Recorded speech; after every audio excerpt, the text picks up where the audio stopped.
Gazette du Togo, une vision sur l'actualité togolaise et sur le monde. La meilleure prière que nous avons à faire est celle que le Seigneur Jésus lui-même nous a enseignée. Notre Père, qui es aux cieux, que ton nom soit sanctifié, que ton règne vienne, que ta volonté soit faite sur la terre comme au ciel. Donne-nous aujourd'hui notre pain de ce jour. Pardonne-nous nos offenses, comme nous pardonnons aussi à ceux qui nous ont offensés. Et ne nous laisse pas entrer en tentation, mais délivre-nous du mal. Car c'est à toi qu'appartiennent le règne, la puissance et la gloire pour les siècles des siècles. Amen.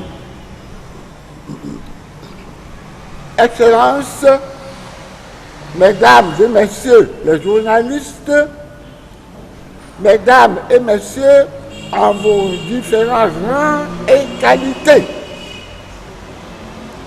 En tout premier lieu, permettez-moi de saisir l'opportunité de cette conférence de presse pour remercier et féliciter d'une part nos frères et sœurs chrétiens non catholiques, à savoir les presbytériens, les méthodistes, les pentecôtistes, les assemblées de Dieu, les évangéliques et d'autre part nos frères et sœurs de la foi islamique de la communauté musulmane du Togo qui nous ont rejoints et dont une importante délégation était venue spécialement de ce côté, juste pour m'encourager et m'interpeller par rapport à la justesse de la cause pour laquelle nous devons nous mobiliser en tant que force vive de la terre de nos aïeux, notre cher pays, hors de l'humanité. Je suis heureux de cette prise de conscience et m'en félicite de façon tout à fait spéciale car, il faut qu'on se le dise, aucun sous-groupe n'a le monopole de l'amour de notre cher pays. Chers frères et sœurs, chrétiens non catholiques, chers frères et sœurs, musulmans, et chers frères et sœurs des religions traditionnelles africaines, parce que vous m'entourez de la chaleur de votre présence à mes côtés dans le cadre de la présente lutte. Je suis plus que jamais convaincu que notre voix commune portera plus que la mienne toute seule. Le principal objectif de la conférence de presse de ce matin, c'est de partager avec vous des informations de la plus grande importance par rapport à la décision que l'Assemblée nationale de notre pays, réunie en session ordinaire, est sur le point de prendre à l'instant même où nous donnons cette conférence de presse. Tous ceux qui aiment ce pays et s'intéressent à la façon dont il est géré savent que depuis le changement par l'Assemblée monocolore RPT de la Constitution de 92, pourtant plébiscitée à plus de 98% par la population togolaise, notre pays est secoué par des crises sociopolitiques récurrentes. Le chef de l'État actuel, qui est aux commandes, depuis la mort de son père, feu général Gnassingbé Adema, en 2005, a régulièrement mis en place des structures qu'il a particulièrement chargées de proposer des solutions de sortie de crise qu'il n'a jamais voulu mettre en œuvre. On peut citer l'accord politique global, APG, qui a proposé une solution très proche de la réhabilitation de l'article 59 de la Constitution de 92, tripatouillé en 2005. Le rapport reste enfermé dans un tiroir de la présidence. Si ces recommandations avaient été mises en œuvre, les problèmes posés plus tard par les 2 mandats susceptibles de force ne se seraient jamais posés. Le cadre permanent de dialogue et de concertation, CPDC, qui a fait pratiquement les mêmes propositions que l'APG. Ces décisions n'avaient jamais été mises en œuvre. Si elles l'avaient été, les problèmes liés aux 2 mandats successifs ne se seraient pas maintenus jusqu'en 2019. La commission Vérité, Justice et Réconciliation, CVJR, qui est parvenue à 90% aux mêmes propositions faites par les précédentes structures mises en place par le même exécutif et qui n'ont jamais été mises en œuvre. La mise en application aurait eu le mérite de crever l'abcès des 2 mandats. Le vrai courage politique qui caractérise les véritables bâtisseurs de paix a encore manqué au rendez-vous. Le Haskoun, qui a sillonné le pays et a rencontré beaucoup d'hostilité parce que les populations en avaient marre de faire les mêmes propositions que l'exécutif, n'a jamais voulu mettre en œuvre. En a-t-on tenu compte au sommet de l'État?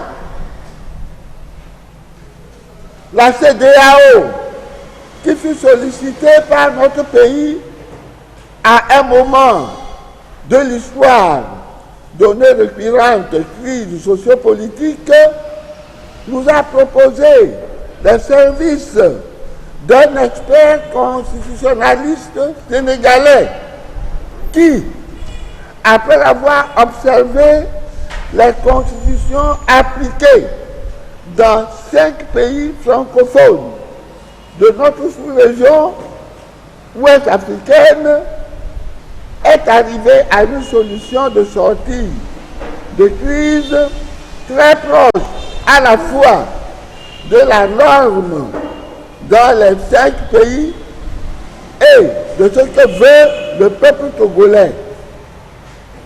À l'étonnement général, même cette dernière proposition est rejetée par les tenants du pouvoir. Je vous donne copie du texte proposé par le gouvernement de notre pays et qui va sûrement être accepté par l'Assemblée monocolore RPT Unir qui y travaillent en ce moment.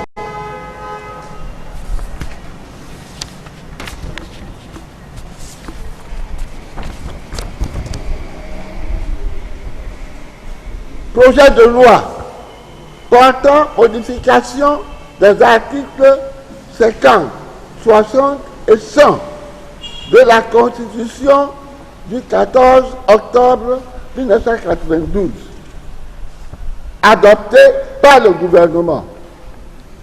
Chapitre 1. Dispositions générales. Article 1er. Les articles 59, 60 et 100 de la Constitution du 14 octobre 1992 sont modifiés comme suit. Article 59. Le président de la République est élu au suffrage universel direct et secret pour un mandat de 5 ans, renouvelable une seule fois. Le président de la République reste en fonction jusqu'à la prise de fonction effective de son successeur élu. Article 60, nouveau.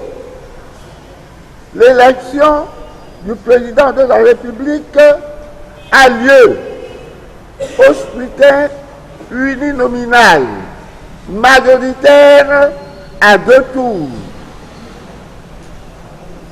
Le président de la République est élu à la majorité absolue des suffrages exprimés. Si celle-ci n'est pas obtenue au premier tour du scrutin, il est procédé le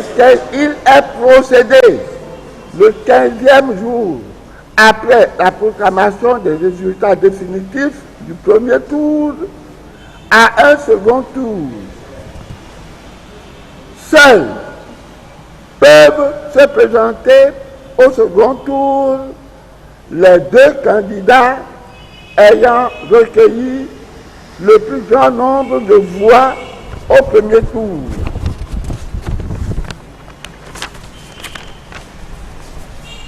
En cas de désistement ou de décès de l'un ou l'autre des 2 candidats, entre les 2 tours, les suivants se présentent dans l'ordre de leur classement. Au second tour est déclaré élu le candidat qui a recueilli le plus grand nombre de voix. Article 100, nouveau. La Cour constitutionnelle est composée de 9 membres nommés pour un mandat de 6 ans, renouvelable une seule fois. 3 sont désignés par le président de la République, dont un à raison de ses compétences juridiques. 2 sont élus par l'Assemblée nationale à la majorité absolue de ses membres. Ils doivent être choisis en dehors des députés. L'un d'entre eux doit être désigné en raison de ses compétences juridiques. 2 sont élus par le Sénat à la majorité absolue de ses membres. Ils doivent être choisis en dehors des sénateurs. L'un d'entre eux est désigné en raison de ses compétences juridiques. 2 magistrats désignés par le Conseil supérieur de la magistrature. Article 2. La présente loi sera exécutée comme loi fondamentale de l'État. Fait à Lomé le 9 novembre 2018. Signé Célon, commis Grassou.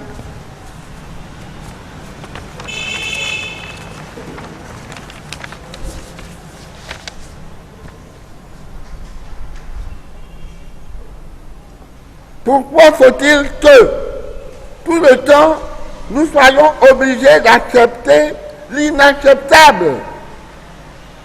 N'avons-nous pas le droit d'exiger que pour une fois, les aspirations profondes du peuple togolais soient prises en compte par ceux qui veulent gérer son présent et son futur?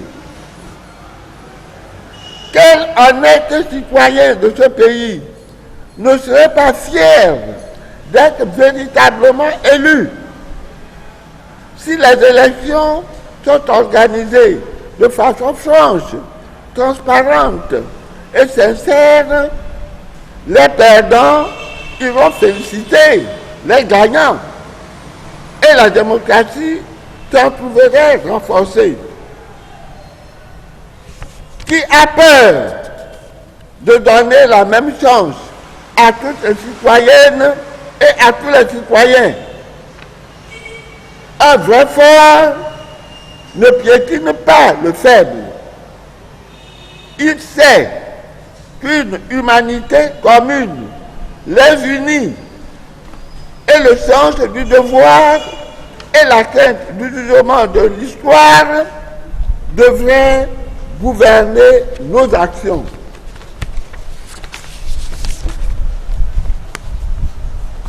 Quand seront reprises, corrigées et auditées les listes électorales avant l'élection présidentielle? Vous savez tous que des centaines de milliers de nos compatriotes, y compris moi-même, ne s'était pas fait recenser lors des premières opérations en ce sens, et pour des raisons évidentes que vous connaissez tous. Le peuple togolais, malgré ses apparences pacifistes, à la limite exagérées, est capable de rupture. Par conséquent, nous voulons que les recensements soient repris ici et maintenant, peu importe le coût, et qu'on donne le nombre de jours consistant pour ce faire. Vu ce qui précède, à quoi sert de prendre en chasse des citoyens à part entière, comme les membres du PNP, dont le seul tort est d'aimer notre pays commun de façon honnête et, à plus d'un égard, irréprochable? Je réitère mon appel pour une libération de tous les prisonniers politiques qui croupissent dans nos prisons, y compris le cas particulier de Kwacha Nyasingbe, dont les jours sont comptés à cause de son état de santé qui nécessite une évacuation vers un pays occidental pour des soins appropriés. Que Dieu vous bénisse et bénisse le Togo. Au nom du Père et du Fils et du Saint-Esprit. Amen. Fait à Lomé le 23 avril 2019. Monseigneur Philippe Fanon Kokodro, archevêque émérite de Lomé, président de la conférence nationale souveraine, président du Haut Conseil de la République. Je me permets de lire également la lettre que j'ai écrite pour solliciter une audience auprès du chef de l'État.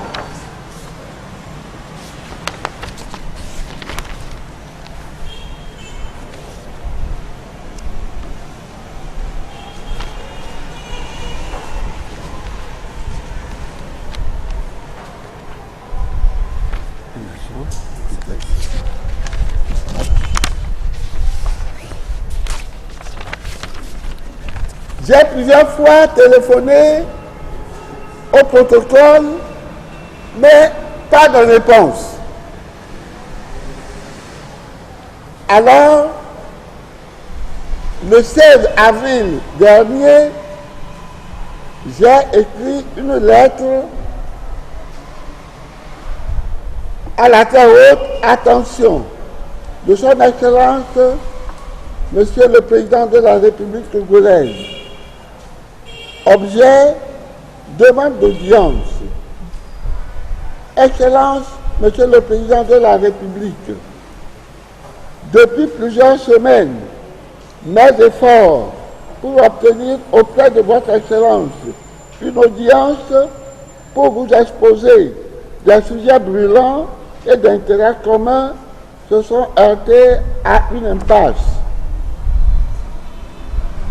J'ai usé de tous mes moyens, sans succès.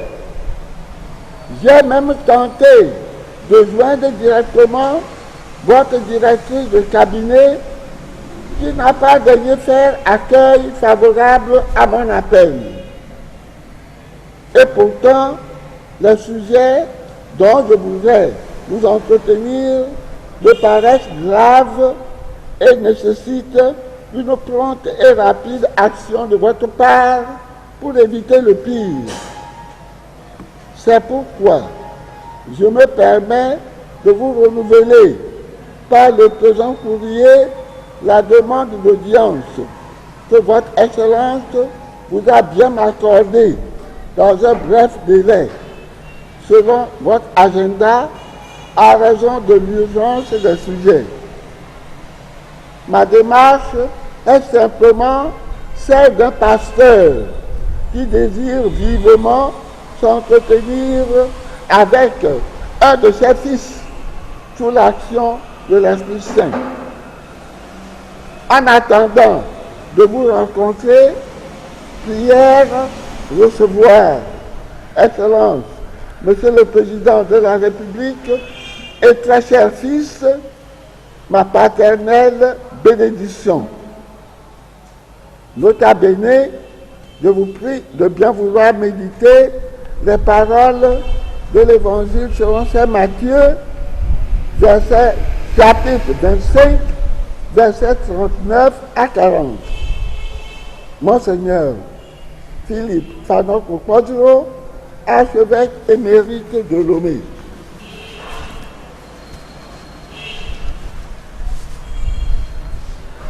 Merci à son Excellence Monseigneur Philippe Fanon-Kokwadjo pour la délivrance du message qui a trait aux fautes du test de constitution à l'Assemblée. En ce moment même où nous sommes ici réunis, l'Assemblée nationale est aussi réunie au siège pour voter ce test.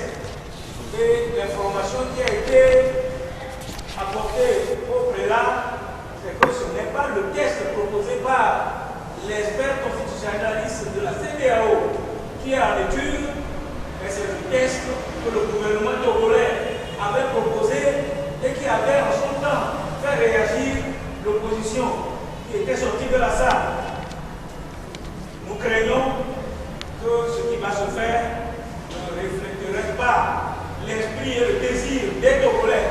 Voilà pourquoi Monseigneur a jugé utile de réagir en son temps pour que le message puisse parler et que les cœurs sensibles voir et peut-être encore sauver ce qui mérite de l'être.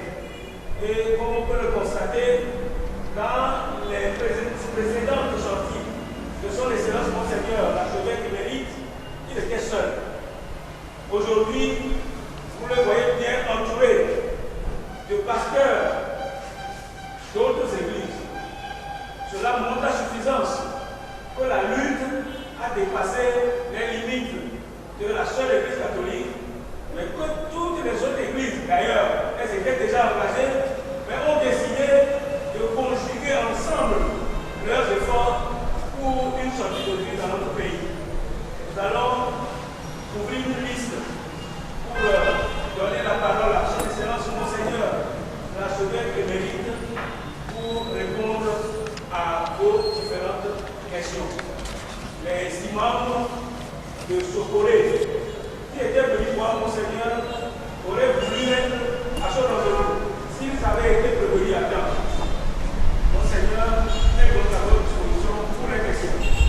Nous prenons donc une première liste, mesdames et messieurs.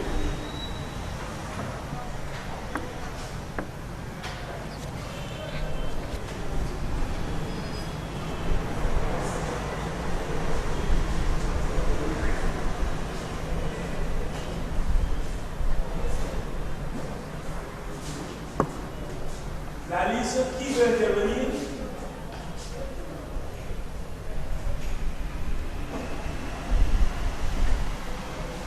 Il n'y a pas de questions?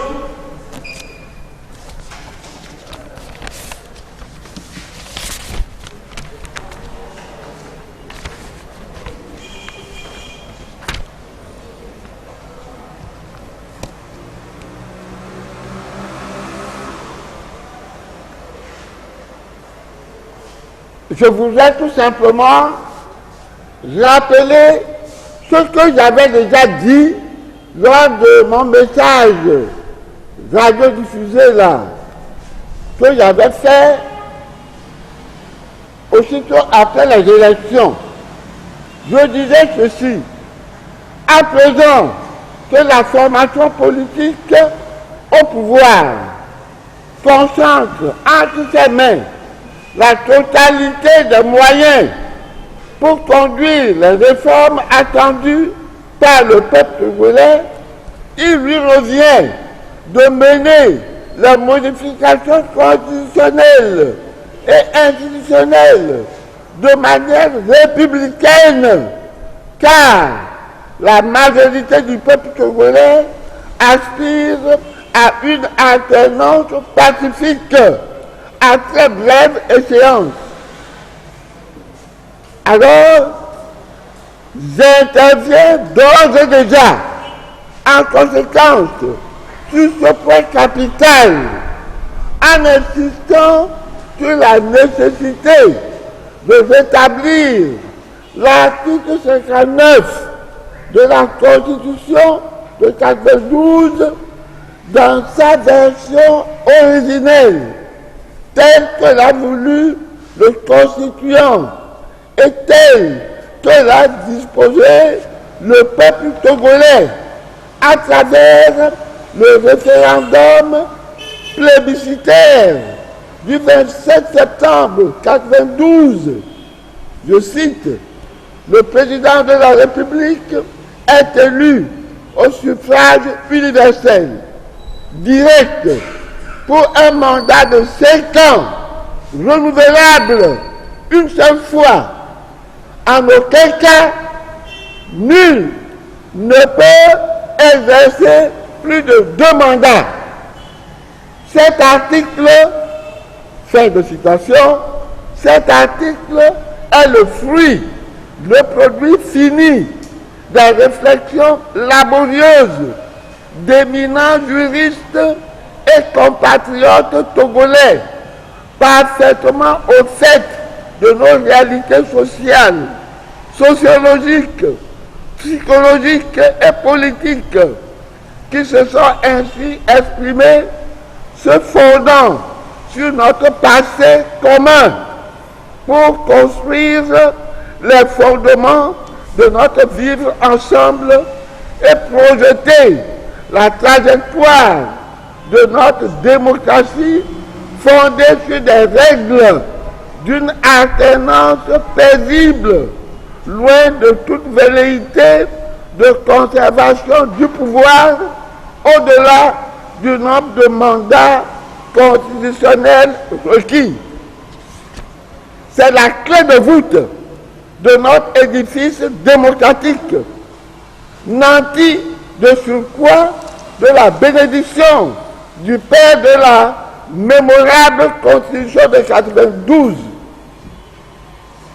Et j'ajoutais, c'est le fameux toilettage de cet article sacro-saint par une partie de la classe politique togolaise le 31 décembre 2002 qui a produit de véhémentes secousses jusqu'au tréfonds de notre démocratie et est source des innombrables fissures et fractures que nous cherchons aujourd'hui vainement à colmater, mobilisant tant d'énergie et occasionnant des préjudices insoupçonnés au destin collectif de la nation.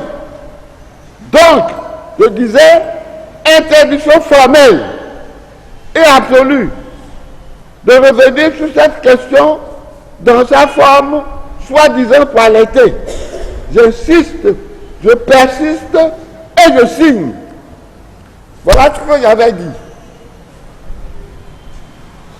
Et le texte du constitutionnaliste sénégalais de la CEDEAO, qui a fait des recherches des constitutions de 5 pays de la sous-région et qui a livré ce texte au gouvernement togolais, eh bien son texte est proche de celui que je viens de lire tout à l'heure, article 59 et 100.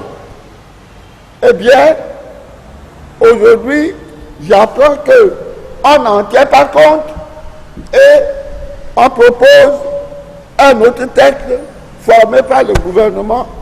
Il faut qu'on informe toute la communauté togolaise. Voilà. La Gazette du Togo, une vision sur l'actualité togolaise et sur le monde. Rejoignez-nous sur le www.lagazettedutogo.com ou sur nos comptes Facebook, Twitter et YouTube. Pour tout contact, écrivez à contact@lagazettedutogo.com ou appelez le 92 80 88 53. La Gazette du Togo, c'est l'information en continu.